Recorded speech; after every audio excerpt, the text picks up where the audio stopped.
Form 8962 reconciles the premium tax credit, the subsidy that lowers the cost of health insurance bought through the marketplace. If you or anyone on your tax return had marketplace coverage and advance payments of the credit were sent to your insurer, you must file this form, even if you are not otherwise required to file a return. You will need Form 1095A, which the marketplace sends you, to complete it. Enter your name and social security number exactly as they appear on your Form 1040. Part 1 establishes your household income. Line 1 is your tax family size, the number of people on your return who qualify. Line 2 is your modified adjusted gross income from your 1040, plus the income of any dependents required to file their own return. Line 3 adds those together to get your household income.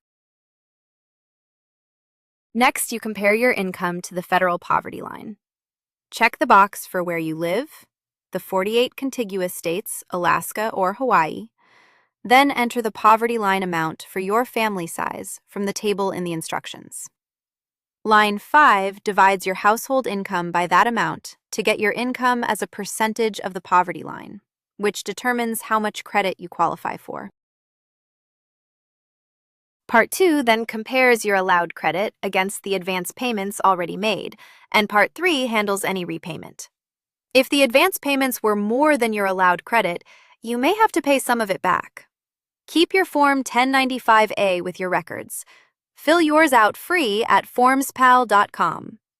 This is general information, not tax advice.